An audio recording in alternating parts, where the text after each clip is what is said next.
Hi there. I'm someone who spends a lot of time on YouTube, not creating content as I would like, but rather deriving and making memories with people through their videos. It's like meeting people, but in a safe and a horribly one sided manner. You see people through their persona or their true selves, sometimes for minutes or hours at an end, without them knowing who you are. In a way, you are cheating yourself of social interactions, albeit with the incentive of not taking the slightest risk of people seeing you or not seeing you in the light you'd want them to see you. I find YouTube to be an attractive place because you get exposed to new people and ideas that you would otherwise not find yourself being introduced to in your daily life. So, experiencing newer people and their lives, which is important, seems to be a problem for me because I find myself on a crowded island. It's a weird feeling, somewhat similar to standing alone in a crowd.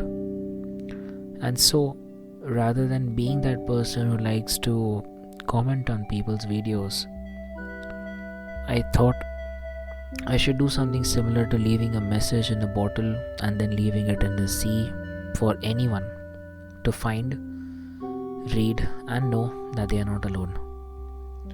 That, or someone getting a laugh, a thought, or just relief, knowing that this game that we all play till our very end, this game is hard not just on them but on everyone.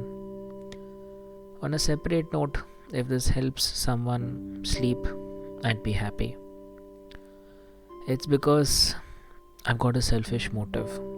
I understand the importance of sleep. I'm someone who's not exactly an insomniac in the medical sense, but I do have trouble falling asleep.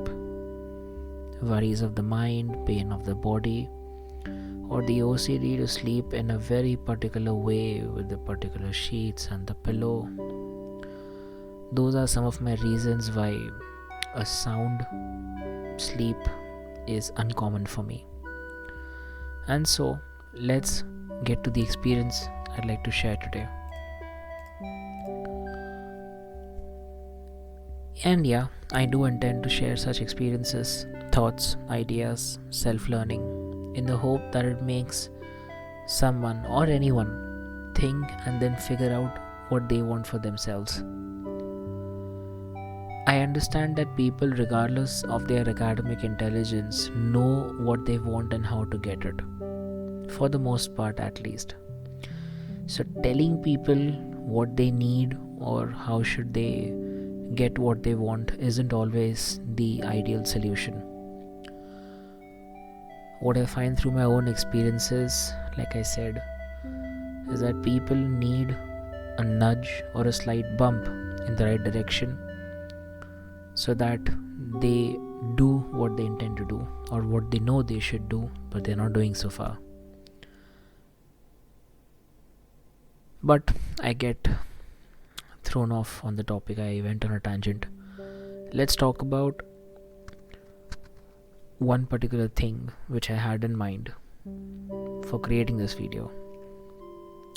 Have you ever felt difficult talking to your friends?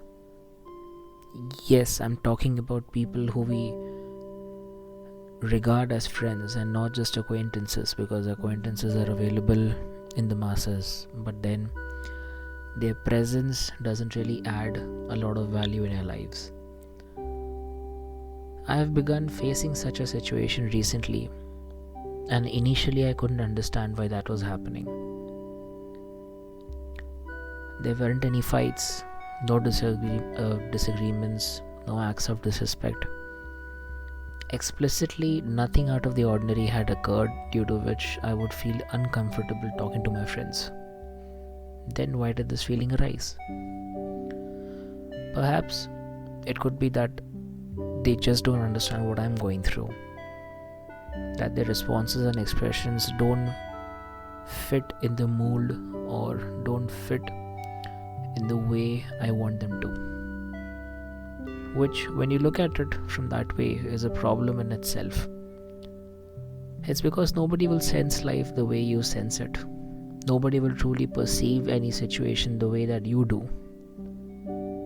In such a situation, your reaction, your perceived reaction which others should have, and the true reactions of other people, these are three different states.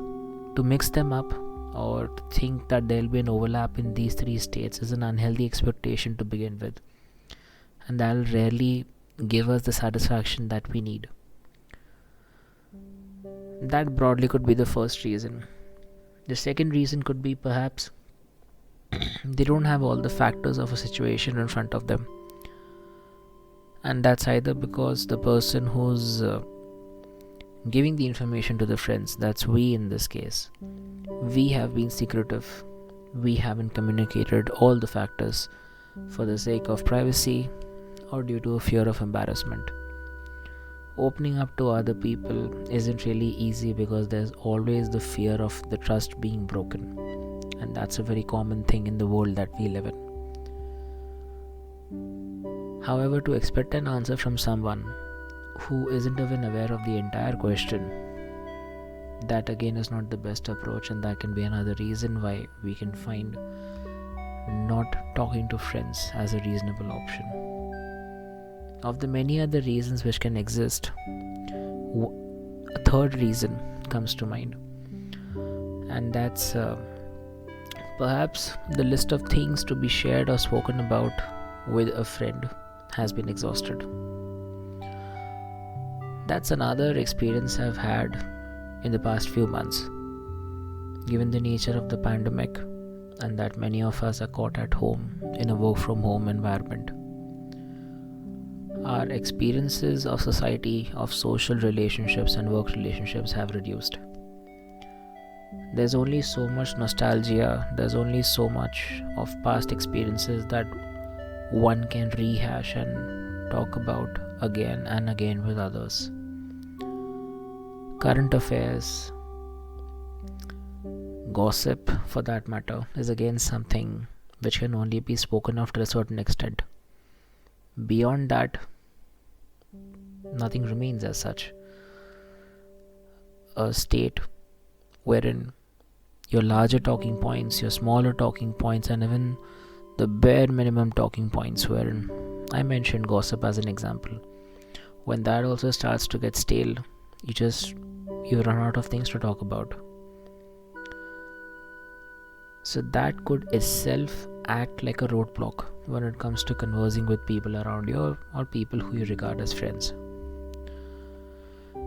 It's funny and a good example of a first world problem, in the sense that while this can be construed as a problem, there are many other bigger and more serious issues in life. But this situation could definitely be termed as a problem for some people, and that's understandable. And that definitely affected me, which prompted me to share this experience online in an unknown environment. So even though this may be pointless to some people, this may just be of some value to some other people. Besides considering this as a phase and as an opportunity to indulge oneself in newer activities and life experiences, nothing else comes to mind as I think about concluding this conversation or this message that I'm putting out. What are your thoughts on this? I'd love to read about it. I'd love to read your approach to managing the situation in the comment section. Until next time, I, Dude Wavelength, hope that you have a peaceful and pleasant time ahead.